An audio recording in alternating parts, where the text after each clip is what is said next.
Buenas noches, los saluda Laura Bustillo Valencia a través de la página de Opinión Bolivia y Radio San Rafael FM 92.5 y AM 1310.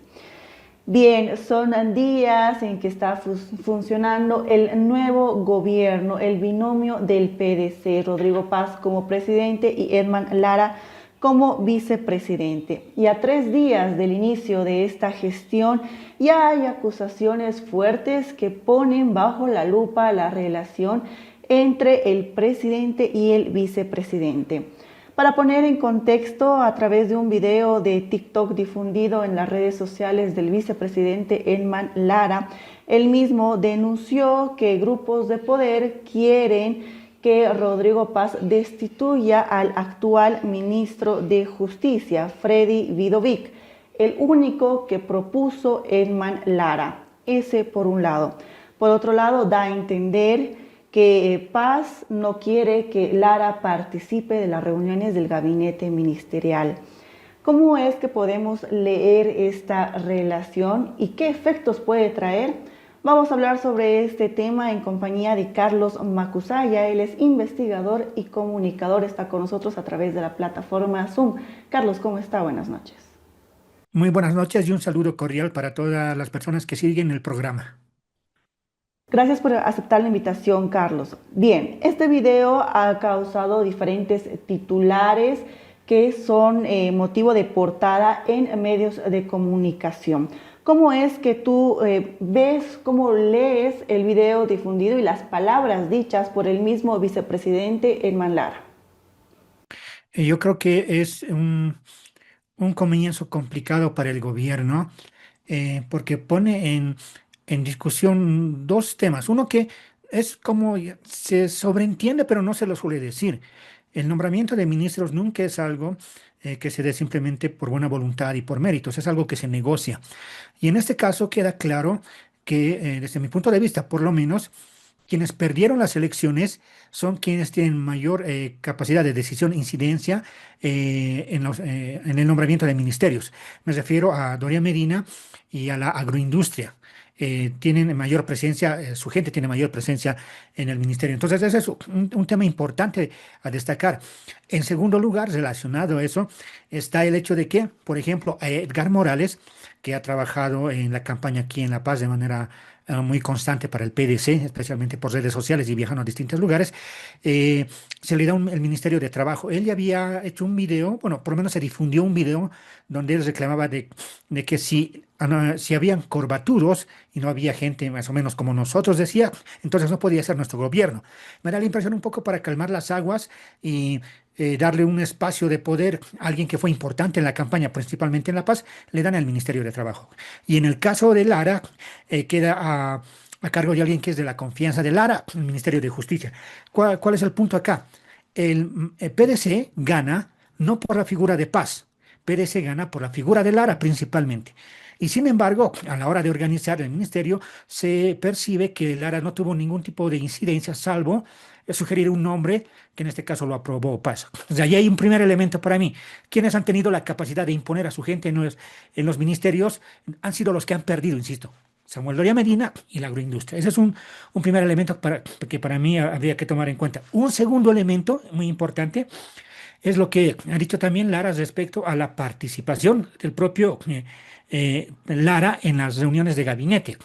En tanto, según lo que él dice en el video, ¿no? Que esto se ha difundido por TikTok y en otras redes, que le habría pedido a Paz, le habría pedido a Lara quedarse para la foto, pero que no estar para las reuniones de gabinete. La Constitución establece, por ejemplo, que el Poder Ejecutivo está conformado, entre otros, por el vicepresidente del Estado. Le corresponde, por lo tanto, estar. De hecho, otra de las atribuciones que se le da al vicepresidente es precisamente participar en las reuniones de gabinete. Es curioso que Paz no haya tomado en cuenta eso. No, yo dudo que él no lo sepa, pero es curioso que no lo haya hablado con Lara. Y Lara haya terminado a manera de denuncia colocando esto ante la opinión pública. Ya muestra una tensión, lo resumo. Primera tensión, quienes han tenido la capacidad de nombrar ministros, los que han perdido las elecciones. Y en segundo lugar, ¿qué papel se le está asignando a Lara a pesar de lo que dice la Constitución? Pues según lo que el mismo Lara dice, pues parece que simplemente lo quieren para la foto. Bien, a ver, bajo esta respuesta, actualmente, bajo el análisis que haces, Carlos, quienes están gobernando son los que han perdido y PDC ha ganado por la figura de Lara. Ya están en el poder este binomio, ya tienen la batuta de Bolivia y viendo este panorama, ahora, ¿cómo figuraría Lara? ¿Podemos hablar de un vicepresidente excluido desde su propio gobierno? Yo creo que tenemos dos referencias, una más inmediata, pero otra no tan lejana sobre el papel de los vicepresidentes.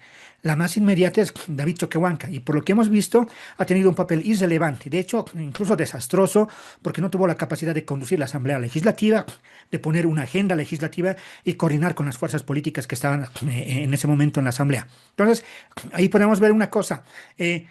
El papel de la vicepresidencia puede ser incluso secundario. De hecho, como está configurada la institucionalidad en el país, el que tiene más protagonismo es el presidente. Por eso se habla que Bolivia es un país presidencialista. Es decir, que aunque el papel del vicepresidente puede haber sido desastroso como el que fue el de Choquehuanca, eso no quita el hecho de que quien tiene realmente protagonismo en el gobierno es el presidente. Uno. Pero decía, había un segundo elemento. Era el recuerdo de la gestión de Álvaro García Linera. Álvaro García Linera sí tuvo mucho protagonismo en la vicepresidencia. Yo creo que por dos razones. En primer lugar, porque el propio Evo Morales le dio cabida, le dio como espacio para tener más protagonismo político y el propio Álvaro García Linera aprovechó ese espacio político y tuvo mayor perspicacia. Y de hecho, muchas de las cosas que pasaban políticamente que tenían como, por decirlo así, una mediación en Álvaro García Linera. Él era quien daba la opinión, quien salía a responder a la oposición o a plantear ciertas líneas, algo que, por ejemplo, no hacía David Choquehuanca. Bueno, esos son los antecedentes. Yo pienso que en la situación actual, el Lara tiene las de perder porque institucionalmente, por cómo están las normas, quien tiene el protagonismo es Rodrigo Paz. Puede ser que Lara haya sido la figura principal para que el PDC gane, pero eso no quiere decir que simplemente porque él arrastró el voto, que es muy importante, desde luego, eso no quiere decir que eso cambie la Constitución. En la Constitución se establecen cuáles son los roles, cuál es el peso que tiene el presidente, y entonces, por muy importante que haya sido Lara en el triunfo del PDC, eso no quiere decir que vaya a tener ese mismo protagonismo, y yo pienso que Paz se va a aferrar precisamente a la institucionalidad para tratar de hacer frenar a Lara. De hecho, Lara ya ha mostrado intenciones de tener mayor protagonismo político. Como decía yo hace un momento, en el caso del gobierno de Evo Morales le dio esa posibilidad a García Linera. En este caso, en el gobierno de Paz, yo dudo mucho que Paz tenga esa voluntad de darle espacio y protagonismo a Lara. Eso hacia adelante, ¿qué quiere decir? Que seguramente si no se sabe solucionar estos temas, puede generar tensiones entre la cabeza de la Asamblea Legislativa, que es en este caso Lara, y el Ejecutivo, en este caso, encabezado por Paz. Bien, a ver, somos un país presidencialista y por ello Lara tiene las de perder. Con estas frases que tú dijiste, Carlos, es probable que Lara de alguna forma se convierta en un obstáculo para la gobernabilidad de su propio gobierno o de gobierno de paz en este caso. Eh, Sería especular mucho en este momento, porque hay algo que también hay que tener en cuenta. La diferencia la diferencia entre Paz y Lara. Lara, incluso él lo reconoce en su discurso inicial, ya asumiendo el cargo, que no tiene experiencia. Y por ejemplo, se ha notado eso, ¿no? Su poca experiencia un poco en sus intervenciones, en hacer denuncias por redes sociales, temas que él previamente los pudo haber tratado de zanjar en reuniones privadas con las personas que estén involucradas. Eso ya te muestra una persona que no tiene experiencia en esto y que precisamente al tratar de resolver desde la experiencia que él tiene, desde aquellos espacios que lo han permitido visibilizarse, en este caso redes, el TikTok, entonces puede ser un problema para ejercer su cargo. Puede ser un refugio, en tanto le ha permitido tener visibilidad, ¿no? Tiene algún problema con el gobierno, no lo dejan participar, solo lo quieren por la foto. Él puede salir a TikTok y denunciarlo y puede generar cierto malestar, principalmente en las personas que han votado por él. Pero eso no quiere decir que eso se vaya a traducir necesariamente en una presión a Paz para que él participe. Porque puede quedarse simplemente en visualizaciones la denuncia que hace Lara, puede quedarse en reacciones, en comentarios, y no traducirse en una participación efectiva en las decisiones dentro del gobierno. Y ahí está el otro lado de esta moneda, por decirlo. Del otro lado está Paz. Paz tiene no solo experiencia individual, sino familiar. El padre, el tío, han vivido del Estado. Aunque Paz reclame, de que diga que ahora no se va a vivir del Estado, él ha pasado viviendo del Estado. Y en ese vivir del Estado conoce cómo se manejan las estructuras de poder, las negociaciones, las jugadas, las cosas que no se dicen en las leyes, pero que se hacen, él las conoce porque él las ha vivido. Entonces, él tiene más cancha, como se dice en el lenguaje popular, para poder enfrentar a un Edman Lara sin experiencia. Y en esa situación, no solo por la parte legal, que lo favorece, desde luego, a Paz, sino también por las propias dinámicas, la propia experiencia que cada uno de estos actores trae, quien tiene también la ventaja es Paz. Bien, en otro punto, ¿qué tan saludable o no es la diferenciación que hace la misma población? ¿A qué me refiero? Relacionan muy directamente a Paz con las élites y a Lara con el sector popular. Lo hacen de forma seria, en memes también hemos visto eso. ¿Qué tan saludable es eso para la gobernabilidad, para el Estado? Pero también si es que de alguna forma podría afectar a esa relación que estamos viendo que está en la balanza entre Paz y Lara. Es algo inevitable por una cuestión práctica. Socialmente estamos diferenciados, ¿no? Uno puede ver que hay personas que tienen mayor acceso, por ejemplo, a agua potable, a otros elementos, y puedes ver a un barrio residencial donde puede no hacerle falta ese tipo de elementos. Entonces, hay diferencias sociales. El punto es en qué circunstancias, en qué contexto esas diferencias sociales entran a la discusión política. Y en este momento, esas diferencias, en este caso, respecto a que Paz estaría vinculado a las élites, que apoyaron a Tuto Quiroga. Por eso yo insisto en que los que perdieron las elecciones van a gobernar con Paz. Las élites apoyaron a Tuto, no apoyaron a Paz. Pero por el contexto en el que vivimos, por la situación que se han ido dando históricamente, hay en la población, en el grueso de la población que tiene origen popular, una identificación clara. Ellos saben que no son de las élites tradicionales, que no vienen de una familia que el papá manejó el Estado, que se benefició de perdonazos, de créditos, como ha pasado, por ejemplo, con las élites cruceñas respecto del Estado boliviano. Tiene conciencia de que no es de las élites. Y también identifica a las élites como los grupos que se han favorecido del Estado históricamente, sus papás, sus abuelos. Entonces, ese problema se ha puesto sobre la mesa en el voto, desde mi punto de vista. El voto que ha favorecido a Paz no ha sido tanto por Paz, ha sido por Lara, ha sido un voto antielitista. Y el voto que ha favorecido a Tuto ha sido un voto más bien por una restauración elitista. Ahora, esto puede complicar la gestión, desde luego, en la medida en que, pero esa es la condición, en la medida en que si el gobierno tiene soluciones serias, no simplemente discurso. Por ejemplo, es discurso de Paz decir que dónde está el dinero, ¿no?, de los hidrocarburos y demás. Cuando se han hecho carreteras, uno puede recordar cuando se viajaba a tal pueblo y las calles eran de tierra, ahora está asfaltada. Hay cosas, se han invertido, puede haber incluso obras que no han sido importantes, pero ha habido una inversión. Eh, si el gobierno tuviera la capacidad, el que viene, pues primero, no lo va a hacer, pero reconocer que Bolivia ha cambiado, no es el país que éramos hace 20 años, el país ha cambiado. Y en segundo lugar, solucionar los problemas que le atingen a la gente. ¿Cuáles son? El tema del combustible, el tema del dólar y el tema en especial del precio de la canasta familiar, de los insumos de la canasta familiar. Si resuelve eso, Paz puede gobernar con tranquilidad, teniendo el respaldo de la élite y teniendo el respaldo de los sectores populares que apoyan principalmente a Lara. Pero si resuelve los problemas.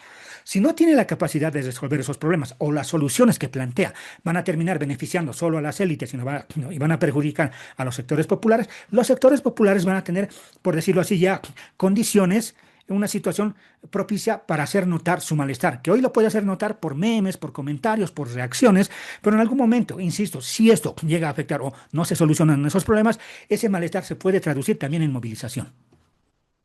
Bien, Carlos, para ir finalizando esta entrevista, ¿por qué crees que sucede todas estas tensiones que estamos viendo entre nuestros gobernantes a días de iniciar su gestión? Yo creo que es porque, así, siendo directo, el gobierno de Paz es un accidente. No pudo. En una situación normal, Paz no hubiera ganado las elecciones, ¿no? Gana las elecciones en una situación en la que el electorado que históricamente apoyó al MAS no tenía alternativas, no tenía opciones y estaba fragmentado, algunos por aquí, otros por allá.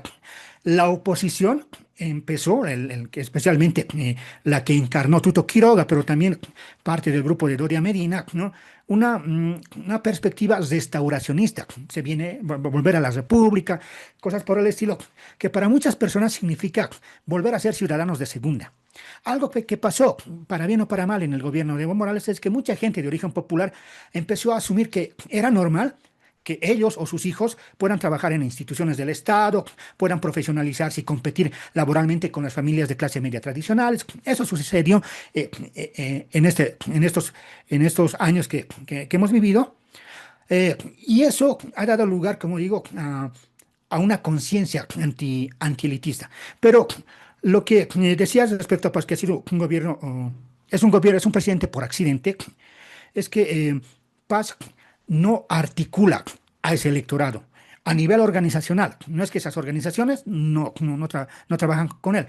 El propio Paz, cuando gana las elecciones, no se reúne con los sectores que votaron por él, ¿no? Que le permitieron ganar. Se reúne con los sectores que apoyaron a Tuto Quiroga. Y eso, en muchos sectores, puede ser interpretado como una manera de darles la espalda. Eh, em, el gobierno de Paz es, por eso decía que es un accidente, en esa circunstancia de vacío que dejó el MAS, el electorado que apoyó al MAS se fue por una opción que no sea los de siempre, los tradicionales. Tuto Quiroga pudo haber hablado de renovación, lo propio que Samuel Doria Medina, pero Tuto Quiroga y Samuel Doria Medina hacen política desde los 90, no representan ninguna renovación. El propio Rodrigo Paz viene de una familia tradicional que hace política. En ese panorama, ¿quién tenía más, entre comillas, cara de renovación? Era Edman Lara, y eso lo benefició. Entonces, Paz, el gobierno de Paz es accidental, pero eso no quiere decir que por ser un gobierno accidental no pueda consolidarse. En la medida que consolide el apoyo de las élites que lo está haciendo, en la medida que luego encarar ciertos temas de tal manera que no genere una reacción adversa a su gobierno de los sectores que lo han puesto en el gobierno, podría consolidarse. Pero en la situación de ser un gobierno accidental, y siendo, esto es otro elemento a tener en cuenta, siendo más importante en ese triunfo, no Rodrigo Paz, sino es la primera vez que la persona más importante en un triunfo es el candidato a la vicepresidencia. Eso rompe más o menos el esquema, la situación, porque quien ha puesto, por decirlo así, la mayor capacidad de convocatoria sobre el electorado ha sido Lara. Y eso lo empuja a Lara, él se siente muy confiado en ello, de poder hacerle frente a Paz. Si no frente, tal vez no es la manera correcta de decir, no tanto hacerle frente, sino que tener un protagonismo, por lo menos, de palmo a palmo, con Paz en el gobierno. Y eso complica la situación del gobierno. Es un gobierno que sale por accidente y tiene esa división. Bien, un análisis bastante interesante. Gracias por todas las respuestas, por la información brindada, Carlos. Seguro que te vamos a citar en otras oportunidades para hablar de otros temas. Gracias. Gracias a ustedes. Gracias. Ahí conversábamos con el investigador y comunicador Carlos Macusaya. Vamos a ampliar esta información a través de nuestras plataformas digitales. En todas nos encuentra como Opinión Bolivia. Soy Laura Bustillo. Buenas noches.